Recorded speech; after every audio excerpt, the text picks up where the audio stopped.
Hello. So, today, special topic. So, see that guy right there? Kind of. See him? See him right there? You get it? Get it in your mind? Guys, he can be annoying. We introduced this new character. I was thinking, oh, great. Why? Why? But then I reanalyzed and asked myself, why again? And I realized that you can play a character that's not a total wandering from village to village, everything must be holy character. Because if you play that kind of character, then people on the table go insane. True story. Um, I've never had someone who's overly zealous as a paladin or cleric, but I feel like there's a trope about them that they have to be either over the top or they have to be what's a better word for it? Overzealous about things. Because okay, got it. They get their powers from gods. Also, this warlock. Also, I didn't mention him as well. He follows a celestial. It can be really easy for a character to immediately revert to the old trope of holier than thou, judging everyone, kind of a dirtbag in his own right, because they're here in the world of D&D, so why don't they get to follow the rules? So, okay, here's how I believe you can fix this. So, say you decide in some strange way that you want to play this guy right here. Maybe not a dragonborn, because like it's hard for me to picture a dragonborn. Maybe that's why they picked one as a oath of redemption. Maybe he did something he didn't like. Anyway, so the oath of redemption actually states their tenets. That is to say, that peace, God, that would be pride when the situation really calls for humility. Right, and often I feel like DMs are so lenient when it comes to punishing. I don't want to say punish because it's not like you want to punish your players.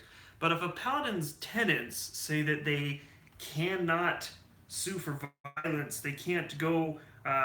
They believe in innocent. When there's some people like demons, for instance, often are just absolutely 100% born that way, and there's no way to fight them except fight them, which they're okay to do. It says they can, but it's really easy for paladins to forget that and for DMs to forget that as a god, which would be over them, is to immediately punish them and make them an oath breaker. I feel like that can be such a bad thing. So I feel what I would do in this situation if I was making a redemption paladin, which I've read over it a few times because I was like, oh, how can I handle this? You could be a really cool character. Um, you're this guy. Let's just say an elf. You've lived a long time. You used to be a fighter. You used to be an intense fighter. Maybe a paladin. What is the other one? This crazy one, Oath of Conquest, which is we've got two polar opposites here. But with the Oath of Redemption, I feel like you can take this character and say like he was an elf. He used to be this intense fighter, and he's very talented, but he decided one day that he was just done. He was done with the death. Maybe he'd been in wars or he had seen so much since he started life, and maybe he decided to take up this pact, this Oath of Redemption, and he started to learn how to rebuke the violent, which is a pretty cool ability. If someone within 30 feet of you, sorry, you channel your divinity immediately after the attacker within 30 feet of you deals damage, you basically can put that damage back on them as like a rebuke to them, which is I think is pretty cool. You're a very protective character, so what would you do in this instance? So everyone jumps in. Let's just say hypothetical situation, which is very common. There's a group of bandits. They get in your way and they say that they're going to fight you. And say you have ability as a oath of redemption to have extra charisma, so you're going to have a better chance to talk your way out. But let's say these guys don't really care. It doesn't matter what you say. They still want to fight. I feel like they don't have to be this like over the top religious person and like hate their companions for wanting to protect what's theirs or do things on their own. So how I would handle it is like, for instance, I grew up religious, extremely religious. I am in a religious community. I served a mission for 2 years in Argentina, but there are different types of missionaries and different types of religions and different types of people. You don't have to follow the same cookie cut, you have to be over the top zealous. It says that they have to have patience and wisdom and things like that. So with that, I would role play the wisdom and patience part a lot. Because if you're trying to be a paladin of redemption, you're not going to be judging your other characters or other players that are with you. You're going to be saying, I get what they're doing. They're protecting their own. My personal belief is this. So take it in a different aspect. You take it in this whole different light, and you don't have to hate these characters. I feel like after reading this, I kind of want to play one time. See this pacifist route, which may take some adjusting because you don't want. I mean, I always want to just slaughter in like a really cool way.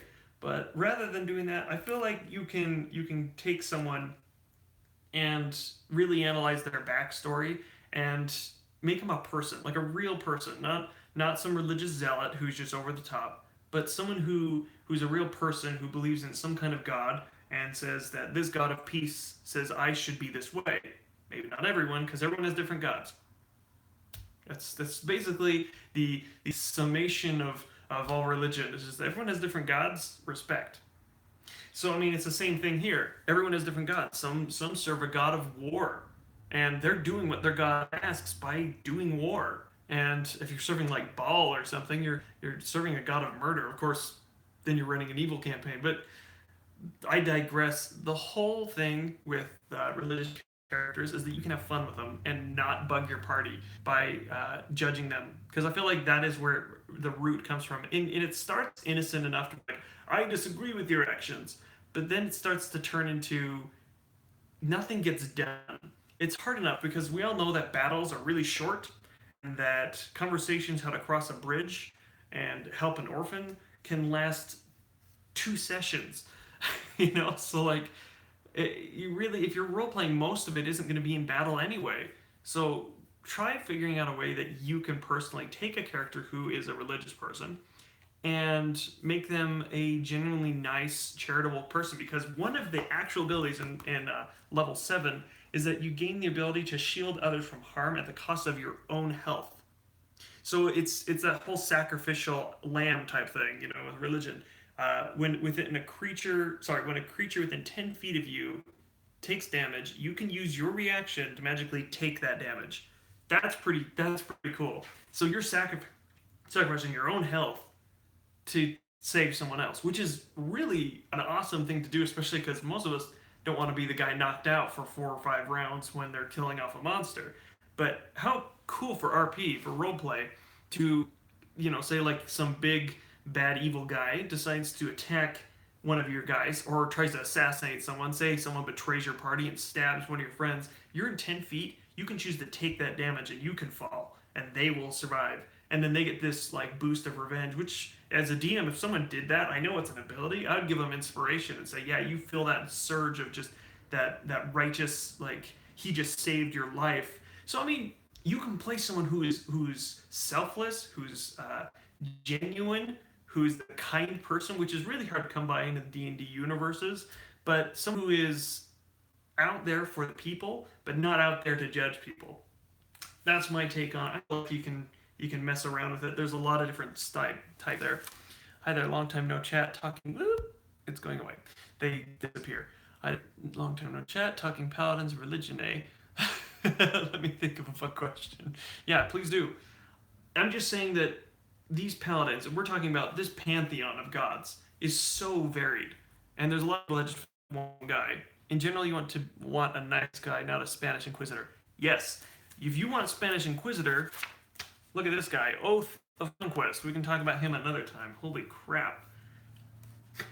Douse the flame of hope, rule with an iron fist, strength above all. Those are some pretty intense tenets there. Unless you want scorched earth, you can go with that. It seems like it'd be fun. I felt like this should have been a monk thing, like a Buddhist monk situation or Shaolin monk. I took Shaolin Kung Fu for for like a year and a half, and like the teaching of it is like very, very simple. But it's also very pacifist, even though they can kick your butt. And I don't know. I feel like I would have put this in a monk thing, but Paladin I can see it working too because they're kind of more about the gods, less about just inner peace. So yeah. All right, here we go. Here's a question. What do you think of the issue of religions in a fantasy setting? That being when gods are physically and proverbially there, faith can no longer be faith. Right. It's the whole faith. When you see faith doesn't, that whole thing. Like it's not faith anymore because you see it. It's proven. But here's the thing about that. So here's a good example. So Asimar, they're able to talk to a deva or some kind of godlike creature, a celestial that will, you know, back and forth. They're able to talk to gods. So are you talking about like if a god was in that, like say they were fighting a god? It's like you're live. Oh, thanks. Did I not? Did I suddenly stop? Let me know if I did. But I mean, like, oh, here's an example. So there's a trickster god that shows up in the campaign that we're doing that's live. It's like every week. He's a trickster god, so he appears all the time. I feel like if you use it like be hesitant when you use it because it can be overused and it's just like it becomes less about the characters and more about what the god's up to. And that's my personal opinion. You can have a really cool story going on with gods that are present, but I feel like it shadows over the characters because truly they're gods and these are characters. They're not even, unless you're like level 30 or something, and then you could probably fight it. I feel like keep it simple, and that goes for everything, but keep it simple is really something I always stand by. So if a god is involved, he'll have a way to communicate, but he's not going to be like in your face about it because that can really ties things up a bit in a nice little bow, and you have to do what it says. And that's what I call, and I'm sure a lot of people do, called railroading. And when you railroad, players lose their inability to make decisions and change things. And when you put a god in the mix, he's very, I will do this and you have to do that. Maybe have objects or things that give you understanding what gods are thinking. That's kind of what I would do. Anyway, we've talked enough about the subject. There's plenty more you could talk about. Definitely with the warlock situation, because that's for another day. This warlock, otherworldly patron, the celestial, that's a doozy. A warlock who's good. Anyway, thank you so much for watching. I appreciate it. Oh, hold on. One more comment. Let's see. I agree the gods have to be used sparingly, if at all. I agree. When it comes to taking active action in the world and campaign. And yet gods can lead to a railroading. It's so true and it's so easy to do. And I think it's an easy thing for a new DM to do. I involved some story arcs that involve gods because gods are very important. Everyone has magic from gods most of the time, unless you're like a sorcerer, like with wild magic, where you just kind of just conjure it. I feel like adding too much of religion into a game when it comes to have the religions there, and if you're homebrewing, have the religions definitely be a part of it. Have the factions of the different gods because that makes it interesting. Because when we go into towns, just like in our societies, communities and cities are completely often based around certain everyone's different, and that adds flavor and dynamics to a place. But when you go too much into it, it can really, like we talked about, railroad. So those are my thoughts on that. Thank you so much, actually, for many of you for being on here and for talking to me. I appreciate it. It makes the conversation better. If there's one that you want me to review in particular, let me know. Hold on, I got another comment here. Let's see. I think gods should be shadows, heard and whispered, never directly seen. I said it better myself. That is the summation completely of what we're talking about. It's that they should be definitely part of the world, but if they're in the world, it really screws things up. In the campaign that we're running right now, quick little note is that there is a god, or it's more of a demigod, who he's godlike in the fact that he's a celestial, but he's not like a god. His name's Azrael. He's their deva, as they are Asimar. So he's able to communicate with them. But that's it. That is as far as I'm going to go.